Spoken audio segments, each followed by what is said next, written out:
नमस्कार, आप देख रहे हैं वन उत्तराखंड। मैं हूं विक्रम सिंह राजपुर। तो शुरू करें खबरों का सिलसिला। लोकसभा चुनाव अपने चरम पर हैं। इसी कड़ी में कांग्रेस की स्टार प्रचारक प्रियंका गांधी भी उत्तराखंड पहुंची। इस दौरान प्रियंका गांधी ने उत्तराखंड से जुड़े हुए तमाम मुद्दों पर जनता के सामने अपनी बात रखी। वहीं कांग्रेस की मुख्य प्रवक्ता गरिमा मेहरा दसोनी ने प्रियंका गांधी के रामनगर और रुड़की में हुई चुनाव रैली को सफलतम रैली बताया।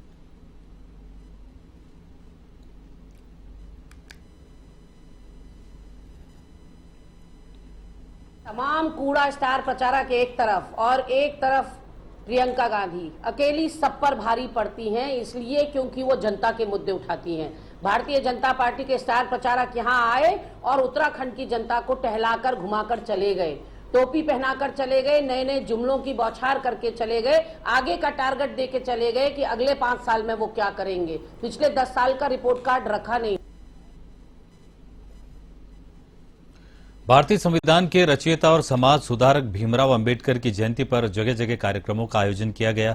उत्तराखंड के अलग अलग हिस्सों में डॉक्टर भीमराव अंबेडकर की प्रतिमा पर माल्यार्पण कर उनके संघर्ष को याद किया गया।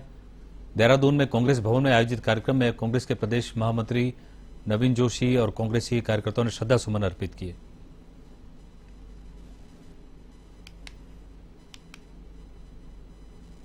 ने जो संविधान की रचना करी थी उसके लिए पूरा आज देश उनका कृतज्ञ है। आज भारतीय जनता पार्टी संविधान को खतरे में डाल रही है, संविधान खत्म करना चाहती है। आज कांग्रेस की ओर से और अन्य पार्टियों की ओर से पूरे देश भर के अंदर उनकी जयंती मनाई जा रही है। निश्चित तौर पे जो उन्होंने संविधान का निर्माण किया था, आज उसी के अनुरूप सभी लोगों को सभी प्रकार के अधिकार मिले हैं। निश्चित तौर पर अगर इनके जो संविधान निर्माता जी ने ये संविधान नहीं बनाया होता तो आज उसकी कल्पना भी नहीं की जा सकती। इसलिए आज हम पूरे देश के अंदर अम्बेडकर जी की जयंती है।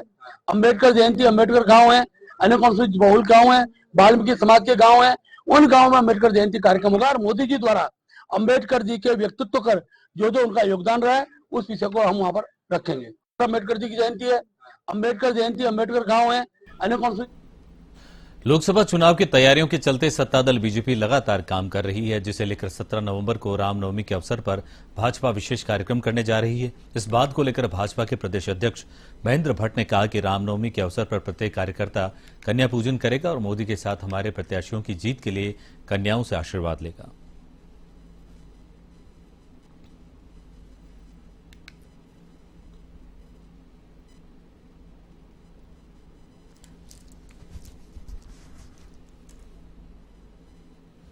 अम्बेडकर गांव है, अनुसूचित बहुल गांव है, वाल्मीकि समाज के गांव है, उन गांव में अम्बेडकर जयंती कार्यक्रम होगा। और मोदी जी द्वारा अम्बेडकर जी के व्यक्तित्व कर जो जो उनका योगदान रहा है उस विषय को हम वहां पर रखेंगे। अम्बेडकर मुनि की रेती में पीडब्ल्यूडी तिराहा लगातार डेंजर जोन बनता जा रहा है। एक के बाद एक बेकाबू ट्रक मौत बनकर सड़क पर दौड़ रहे हैं। फिर भी श्रीनगर की पीडब्ल्यूडी एनएच डिवीजन इन हादसों को रोकने के प्रति गंभीर दिखाई नहीं दे रही है।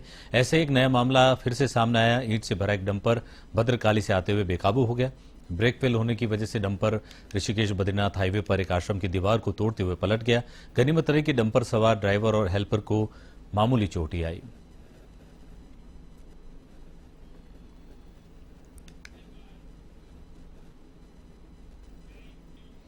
ऋषिकेश में 20 अप्रैल तक अग्निशमन सेवा सप्ताह मनाया जाएगा। इस सप्ताह में फायर सर्विस के अधिकारी और कर्मचारी लोगों को आग लगने की घटनाओं को काबू करने और आग की घटनाओं को रोकने के लिए जानकारी देकर जागरूक करेंगे। अग्निशमन सेवा सप्ताह का शुभारंभ अग्निशमन अधिकारी प्रताप सिंह राणा ने फायर वाहन को हरी झंडी दिखाकर किया।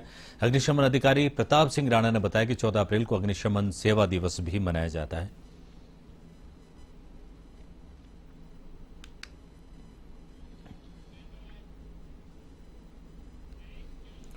लालकुआ विधानसभा के गोलापार क्षेत्र में कांग्रेस पार्टी ने जनसंपर्क अभियान चलाया। इस दौरान कांग्रेस एससी विभाग के प्रदेश उपाध्यक्ष इंद्रपाल आर्य के आवास पर जनसभा का आयोजन किया गया, जिसमें क्षेत्रवासियों को संबोधित करते हुए कांग्रेस प्रत्याशी प्रकाश जोशी ने भाजपा सरकार की जन विरोधी नीतियों से लोगों को अवगत कराया।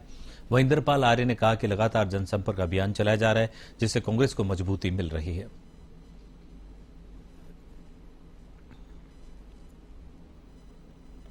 कांग्रेस मजबूत के लिए ही हम लोग निरंतर प्रयास कर रहे हैं। और आज जो चुनाव मेला चल रही है, चुनाव जो प्रचार चल रहा है, तो आज कार्यक्रम मेरे निवास स्थान पर था, जिसमें हमारे हम सबके नेता आदरणीय लारी जी और इस लोकसभा प्रत्याशी श्रीमान प्रकाश जोशी जी, हमारे विधायक जी और जो पूर्व विधायक है सब आए थे यहाँ। लेकिन यहाँ का जोश देखते हुए, यहाँ के महिलाओं को देखते हुए, युवाओं को देखते हुए परिवर्तन की पूरी रैली चल रही है। परिवर्तन होना है और कई वोट ऐसे हैं कि जो खुल कर नहीं आ रहे हैं और उनको लग रहा है कि कांग्रेस को लाना ही हमारा भविष्य का आगे तय करेगा। जिस तरीके से महिला उत्पन्न का मामला आ रहा है और जैसे यहाँ का ये अतिक्रमण के नाम से सूचिए बिंदु खत्ता और बागजाला कई गाँव में इन लोगों ने जो अतिक्रमण, आज हम बाबा साहब भीमराव अंबेडकर जी की जयंती में उन्हें नमन करने के लिए, उन्हें प्रणाम करने के लिए तो आए ही हैं। बाबा साहब का योगदान संविधान के निर्माता के रूप में, एक महान कर्मी योग के रूप में, एक युग पुरुष के रूप में, एक मसीहा के रूप में हम उन्हें हमेशा उनका नमन करते हैं, प्रणाम करते हैं और उनको सत नमन करते हुए यही कामना करते हैं बाबा साहब ने जो संविधान में हमें मूल अधिकार दिए हैं, हम उनके। लोकसभा चुनाव पर मतदान होने में 5 दिनों का समय रह गया, जिसे लेकर उत्तराखंड निर्वाचन आयोग ने मतदाताओं की गणना पूरी कर ली है। इस बात को लेकर उत्तराखंड की संयुक्त मुख्य निर्वाचन अधिकारी नमामि बंसल ने बताया कि 28 मार्च के बाद से मतदाताओं को जो सूची तैयार की गई उसके मुताबिक हरिद्वार लोकसभा क्षेत्र में सबसे ज्यादा लगभग 20,35,726 मतदाता है।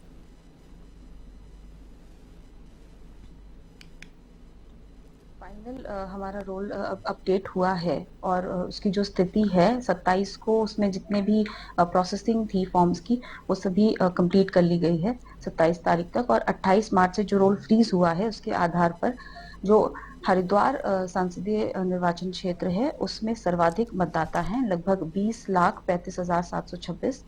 और अगर कम मतदाताओं की बात करें तो जो काउंट वाइज है संख्या 13 लाख लगभग 39,000 है। उत्तराखंड के पूर्व मुख्यमंत्री और गढ़वाल सांसद तीरथ सिंह रावत लोकसभा चुनाव में टिकट कटने को लेकर प्रतिक्रिया दी। उन्होंने कहा कि पार्टी ने उन्हें बहुत कुछ दिया है। साथ ही कहा कि भारतीय जनता पार्टी में किसी का टिकट नहीं काटा जाता है, बल्कि जिम्मेदारियां तय की जाती है।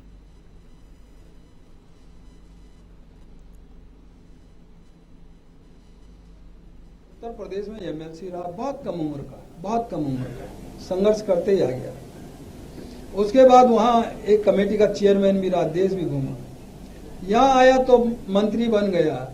उसके बाद में पार्टी का कोई पद नहीं जो मैंने नहीं किए। प्रदेश अध्यक्ष रहा, मैं प्रदेश महामंत्री रहा, मैं मोर्चों का प्रभारी रहा, कोई नहीं छोड़ा मैंने, एनीबडी, कुछ नहीं।